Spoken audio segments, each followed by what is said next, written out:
Hello guys, and hope you're doing great and everything is okay on your end. Otherwise, I just wanted to take you through environmental literacy as you prepare for your end of term, that is exam tomorrow. So I wanted to go through this topic too, which is environmental pollution. So under environmental pollution, at least there are some few definitions that you have to know. One is waste management. Two is control measures, standard protocol, environmental pollution, and a pollutant. So these are the basic four definition of terms that you need to know. And basically, I said from the previous topic that when you're talking about waste, always broaden your mind to know that there are different types of waste. It can be a gaseous waste, a liquid waste, or a solid waste. So in giving your answers and you're short of your answers, you try to reason from the three sides. That's how you can be able to get some points on how to exhaust the question which has been asked. So if you look at waste management, there are some keywords there. Refers to the process of collection, transportation, processing, and disposal of wastes. So that one can be waste management. So people always say that, I saw you from your recent definitions, you are saying that it's the process of managing waste. So managing waste, you have to narrow it down on the different ways of managing. So one, it will be collection, transportation, processing, and disposal. If you now do all those things, then you'll have accomplished what is called the waste management. Then control measures. Control measures comes from the word control. To control is to regulate. So depending on the circumstances, here the circumstance is waste, and we are talking about environmental pollution. So if you are told to define control measures with respect to environmental pollution, you'll say these are activities or steps taken to prevent or eliminate an environmental hazards. So the procedures or the steps that you take as an individual to emit or to reduce the level of pollution, that is what is called a control measure. Then standard protocol. The standard protocol, these are now the procedures that are required for you to complete a task, that is in terms of waste management, waste storage and disposal. There are certain procedures that are laid down by the government to ensure that we follow the correct procedures when handling waste. So those are called standard protocols. A protocol is a regulation, and a regulation has to have a governing body, and for our case here, the governing body is the government. So it will always come up with the regulations and procedures that are needed to be observed when you are conducting environmental pollution, or when you are looking at the aspect of environmental pollution. Then you go to the keyword environmental pollution. So this refers to the addition of contaminants. Contaminants can be those materials that are toxic or toxic chemicals that can come into contact with the air. Then when they come into contact with the air, they can cause pollution. So those are called the addition of those contaminants. The frequent addition of those contaminants is what is called pollution. Then we have the pollutant. A pollutant now is a substance that has damaging effects or toxic effects to the nature or to the living organisms. So that is some basic definitions of terms. Then we go to the materials that can cause pollution. There are of two types. One, you have persistent and non-persistent. So persistent, if something is persistent, we are talking about those materials that can remain into the environment for a long period of time without getting depleted. So for it to get finished in the environment, it will have to go through a series of years, maybe let's say years. So you have some gases which when emitted to the atmosphere, that is from the industries, they can stay for a long period of time in the air for it to get extinct or to get depleted. So it means that those types of the pollution is called the persistent because they stay for a long period of time. Then non-persistent, they take a short period of time. If you take, for example, the smokes, if a smoke is emitted into the atmosphere, that is a very little amount of smoke. You'll find that within some short period of time, the smoke will not be there. So that is an example of an unpersistent pollutant. Then you can also classify them as primary or secondary. So primary, we say that these are pollutants which remain in the form in which they were added into the environment. Then secondary, they are formed due to the interaction of primary among themselves. Then you can also quantify them according to the existence in nature. Quantitative, we look at the quantity. Qualitative, we look at the quality, that is in terms of man-made and human activities. Then types of pollution, we have one, air pollution. So if you are looking at air pollution, we are looking at a type of pollution that can cause damaging effects to the air or to the atmosphere. So this one is as a result of the emission of carbon dioxide, excessive emission of carbon dioxide into the atmosphere. Remember that the atmosphere has some certain percentage of carbon dioxide. So if you look at, we have nitrogen, other gases that make the atmosphere now to look at the way it is. You have a certain percentage of nitrogen, a certain percentage of oxygen. So if you are talking about pollution, you are talking about the emission of these gases, excessive emission of these gases that can exceed the oxygen level that is in the environment or in the atmosphere. So with that, then it will have resulted to what is called a pollution. So if you look at that, then there is you can go to another aspect. That is the next slide. We look at, there's a table there. So the table there is, we have a name of pollutant, source, and health effects. So we are talking about a pollutant, we say is a substance. So it's a substance when it's added into the atmosphere, it can cause some damaging effects. So one, we have the nitrogen oxide. The source can be from industry, vehicles, and power plants. The health effect, problems in the lungs, respiratory systems, asthma, and bronchitis. Then you have carbon monoxide, carbon dioxide, suspended particulate matter, sulfur dioxide, the smog, hydrocarbons, then chlorofluorocarbons. So those are some of the pollutants. Then the sources, they can be as a result of human activities. So most of these sources as a result of human activities. If you look at industries, vehicles, and power plants, these are man-made sources of pollution. Then if you look at emission and burning of fossil fuels here we're talking, for example, burning of charcoal. So there is emission of smoke. So what the man is doing, that is burning charcoal, it might be beneficial because it will be used as a source of heat, but at the same time it will emit a lot of smoke into the atmosphere, which can cause air pollution. Then we have burning of fossil fuels, vehicle emissions and burning of fossil fuels. Then we have refrigerators, emissions from jets. So if you look at the jets also is a result of man-made because the jet was made by a human being. So if you look at the side effects, we are looking about diseases, some infections to the human beings, kidney problems, depletion of the ozone layer. And we said in our previous lesson that if the ozone layer is depleted, then there is what we call the global warming.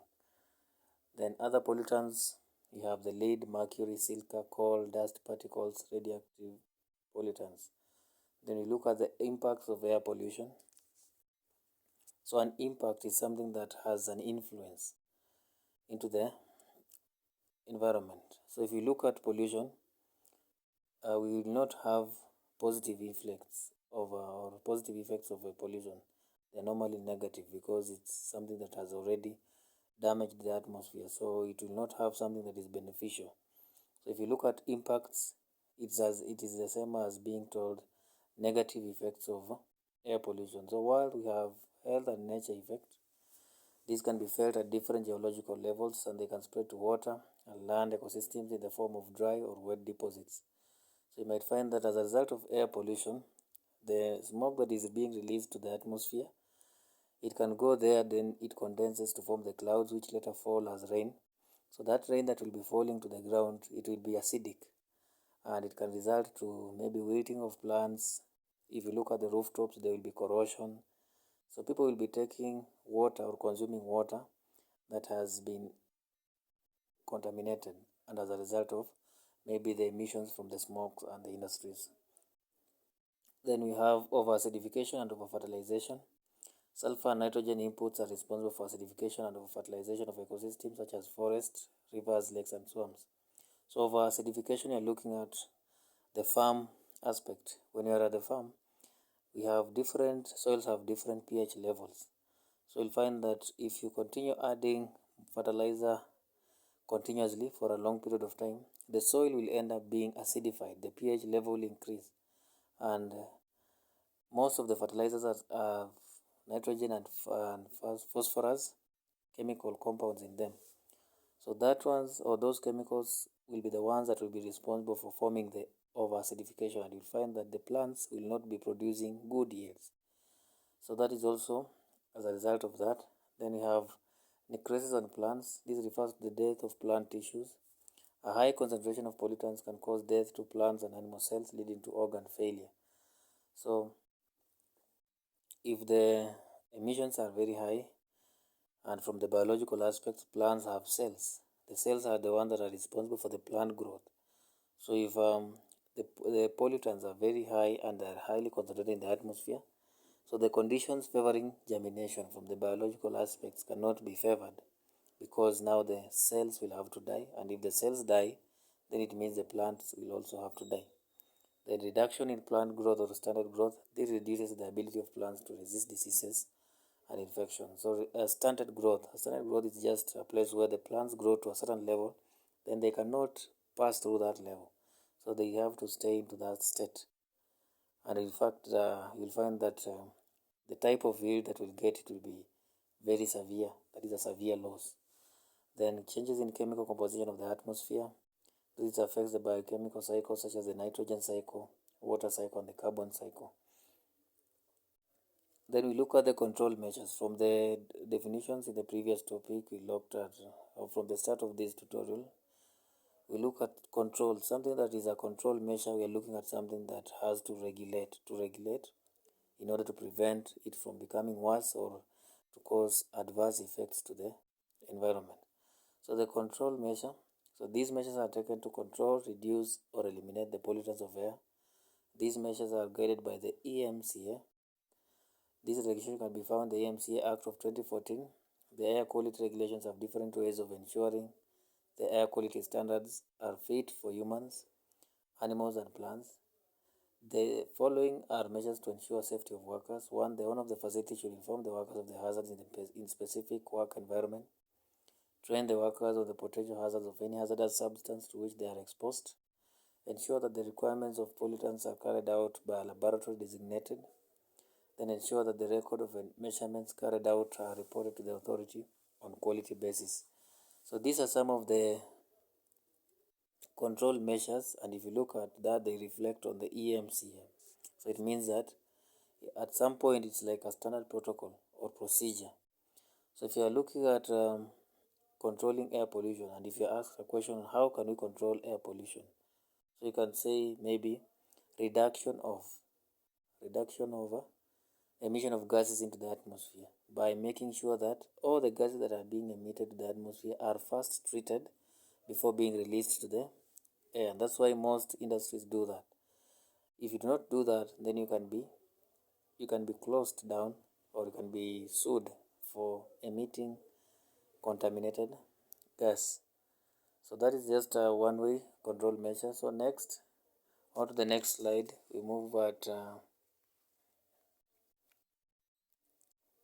procedures for solid waste observed according to Environmental Management and Coordination Act. So types of solid waste. So we have 1, domestic waste. So the domestic waste, from the word domestic, you're looking at a household, at homes. There are different types of waste that can be produced at a home setup. So it can be as a result of kitchen refuse, garbage, plastics, green papers, carbon papers, and everything. So that is 1. Then with number 2, you have waste tires.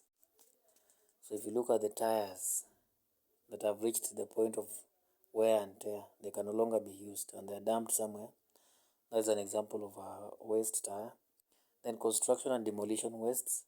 If you happen to move around where there are constructions, you'll find that there are a lot of waste that are being dumped. An example is at school there, at the library, there are a lot of constructions going on. and you find that when the constructions are going on, then there are a lot of wastes that are being dumped all over. That is also a type of waste and a type of solid waste, because if you're talking about solid, something solid is something that you can physically see, and at the same time you can touch it with your hands. Then we have industrial waste. So these are types of waste that are produced as a result of industrial activities, which can be manufacturing, processing, and all those types of industries. Then we have biomedical. Biomedical, now we are looking at from a hospital setup. There are some types of waste that can be emitted.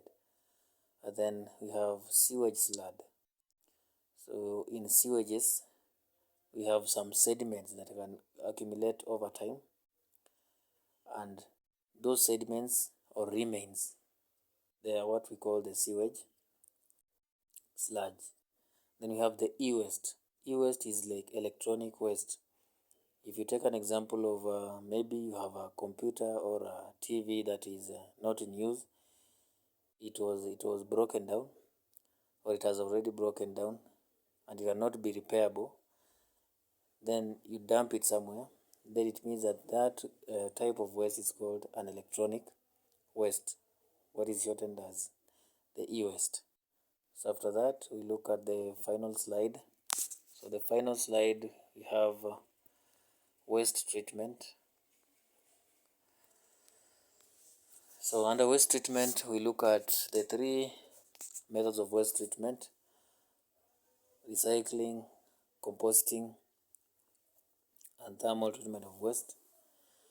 So the recycling, first the process of waste materials into a new product of similar chemical composition. Recycling prevents wastage of potential useful materials, reduce consumption of raw materials, and ultimately reduce pollution. Then compositing is a biological decomposition of biodegradable solid waste under controlled aerobic conditions to produce a compost. So you find that most of the compost are dug. The main essence is to dispose carbon-based waste. This is because if you look at that, there is a keyword biodegradable. It means that the waste has to decay with the soil. So you find that many people fail to observe that, and you find that even the compost pits that exist in urban areas, you find people dumping plastics in them. So if you dump a plastic, then it means that it will just stay in the soil. It won't decompose. So the main essence of composting is to dispose of the waste that are easily decayed. They can easily decay. Then you have the thermal treatment of waste, the combustion of waste are specific with or without a supply as part of the process. And this can include waste incineration. So waste incineration is an example of thermal waste, because I said from the previous lesson, if you hear something about thermal means heat.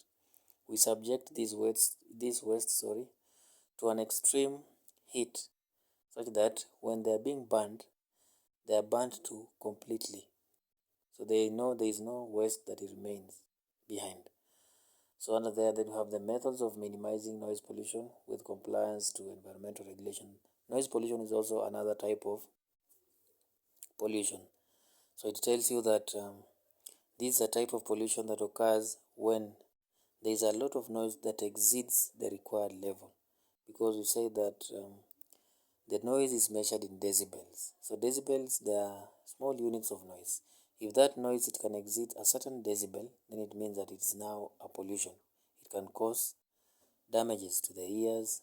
It can cause distractions. If there is a learning institution and you practice a lot of noises, then it can cause distraction, discomfort to people. You find that even in estates, in the current trends, people can sue a club, can sue maybe a crusade that is there, maybe it's a church function, because they are making a lot of noise for them in the neighborhood, in the estates.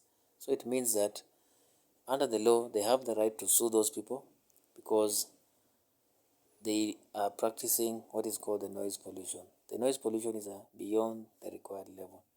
So that is just the end. I just wanted to give through this tutorial with this chapter so that you can be able to get some knowledge about what exists, and you can also apply that in the next exam. So as I said, the exam runs from all the questions that we have been doing.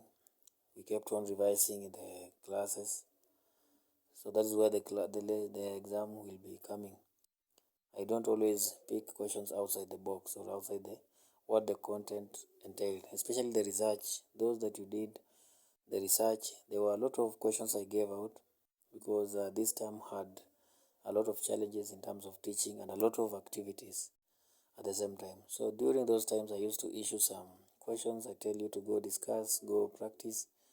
So you find that most of those questions and most of the questions from the card, the takeaways, the sittings are what I've set in the end of term exam. So as always, and I always advise people is that if you are given any paper, make sure that you are readily prepared for that paper. The main essence of an exam is to test on your level of comprehension. Would not test on cramming power or something. So whatever you always advise is that before you enter into any exam, first compose yourself to avoid the panic. And as you enter the exam, always scan through the paper, scan through the instructions also.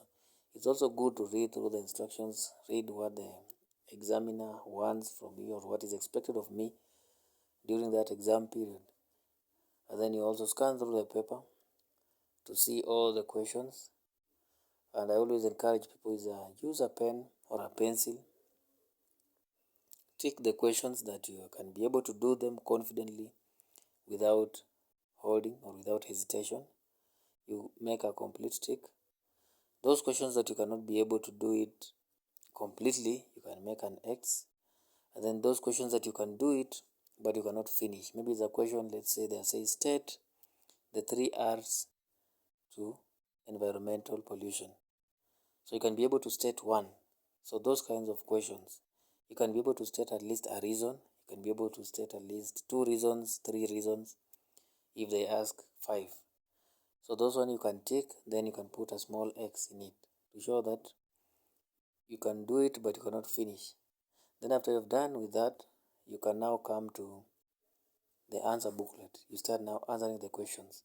Now the way you'll be answering those questions, you'll answer them starting with those that you can do completely until you can finish.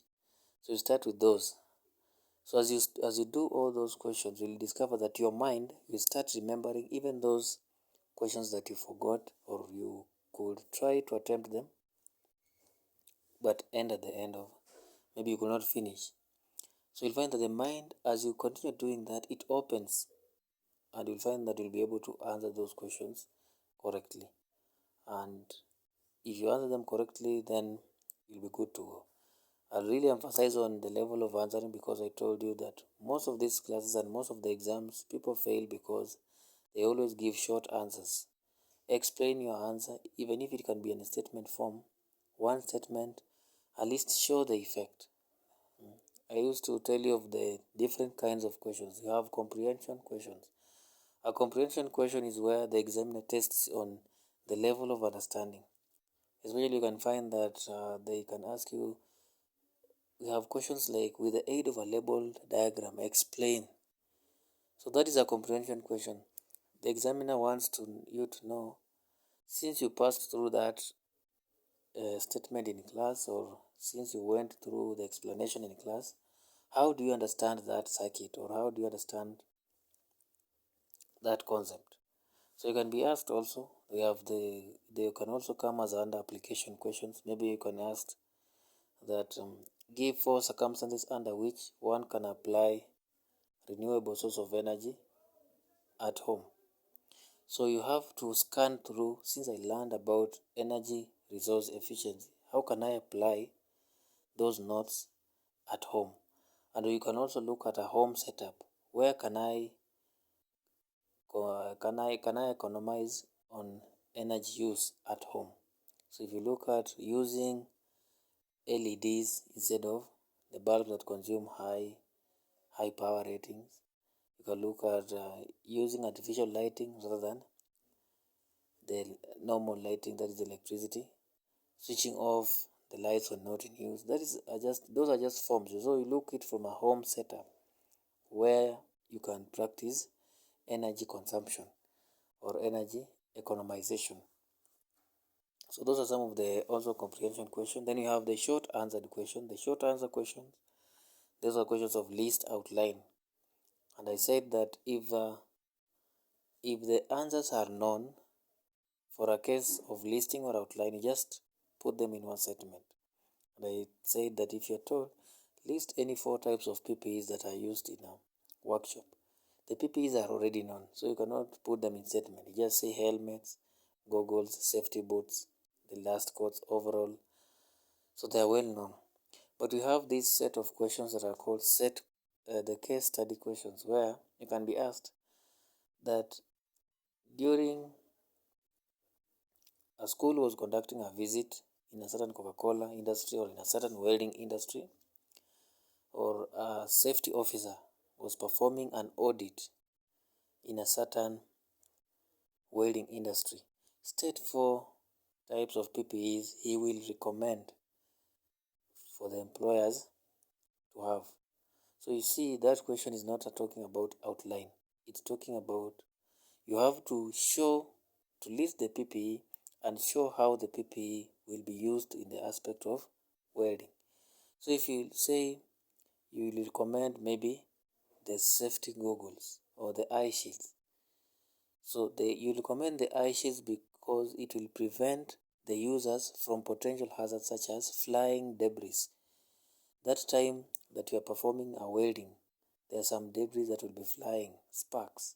So if you are having those goggles, they will be responsible for preventing those sparks from entering into your eyes. So that is how you curve the answers, because it's a case study question. Then of course, other questions, just what I'm really emphasizing in is try to make your notes or your statements complete. Don't leave them hanging, because they can deny you a mark. And nowadays, as exam is being administered, the rules get to be harsh and harsh. So you find that they will say for an incomplete answer, then it's a 0. There's no half a mark. So at least try to prioritize on making complete statements. Explain yourself. If you are short of words, then you can use an example to justify the reason. Otherwise, hope this video helps you to revise on your next tutorials or next classes. Otherwise, have a great time.